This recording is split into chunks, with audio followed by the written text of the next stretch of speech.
Ayan, so hello everyone!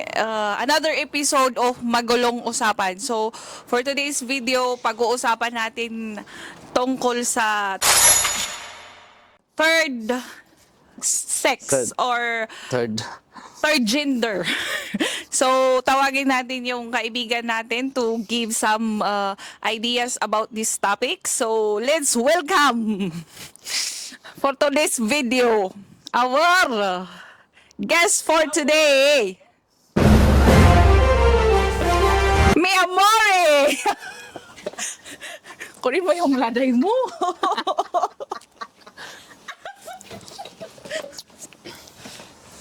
So, Hello, ayan. guys. So, how are you today? I'm fine, I'm good. Ito na naman tayo. Walang gawin. So, anong update sa buhay mo ngayon? Masaya. Hindi ka broken. Hindi naman. So, wala nung tande. Oo, so bakit ganyan yung yung buhok mo ngayon? Ito ay nagpapakita ng na magulo. Magulo talaga ang feelings ko. Oo. So, unang tanong natin is, Ano yun, madam?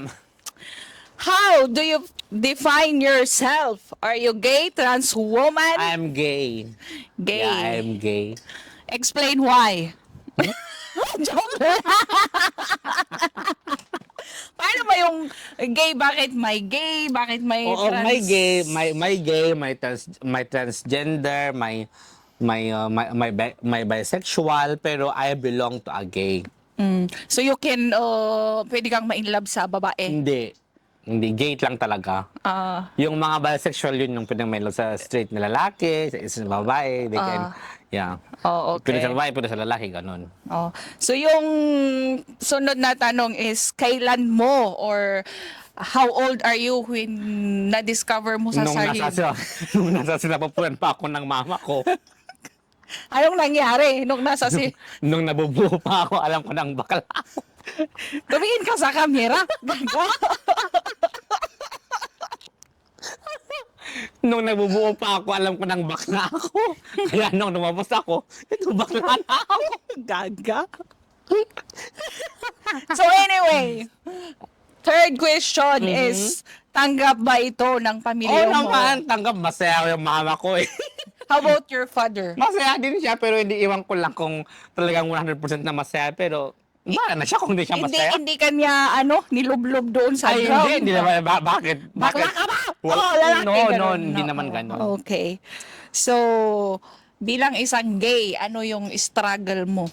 Siyempre, yung pangungutya ng mga tao noon, nung hindi pa na-civilize ang mga, ang kamunduhan sa mga ganitong usapin, siyempre may pangungutya, para kanilang binubuli, pero ngayon na habang na nagkakaroon na ng sibilisasyon ng mga tao, at least na ano nila na ganun na tanggap na nila tanggap ng lipunan ang pagiging bakla, pagiging tumuwi, etc. etc. So, panghuling tanong. Ano yun, madam? Kung may pagkakataon ka na makipag-usap sa isang seryosong gwapo, ano ang pag-uusapan nyo? One night. Ano mag-uusapan? Anong pag-uusapan nyo na topic ba? Magkano ang isang gabi mo? Garampingat? Hindi naman, siyempre, of course, makikipagkilala muna, ganon. Makikipagkilala sa kanya, alamin kung,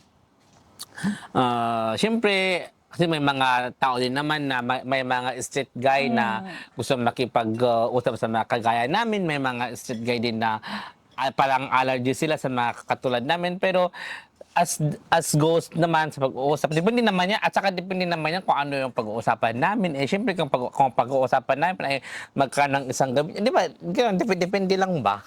Depende ganun. So, is it true na ang mga gay ay sila yung bumubuhay sa mga partner Hindi, nila? depende naman yan, kasi siyempre, bilang nagmamahal, siyempre kailangan mo din ibigay yung kagustuhan ng minamahal mo. Siyempre, gaya din ng mga babae, di ba? May mga babae din, sila din ang binibigay din nila Nagbibigay. yung mga kagustuhan ng kanilang ang kanilang mga irog, ganun yung mga kanilang minamahal. Wow ha?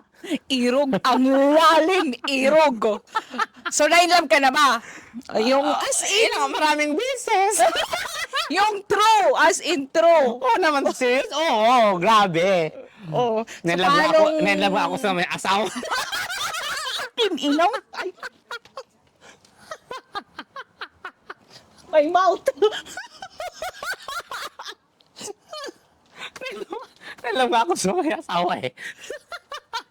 Joke.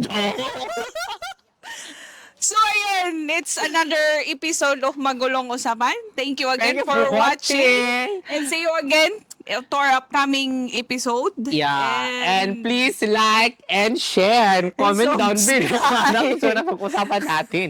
So, magulong usapan lang to. Huwag masyadong seryosohin. Kasi pa, masisira ang buhay mo. Bye! See you! Bye, guys. Hindi nga. Ang isa mo.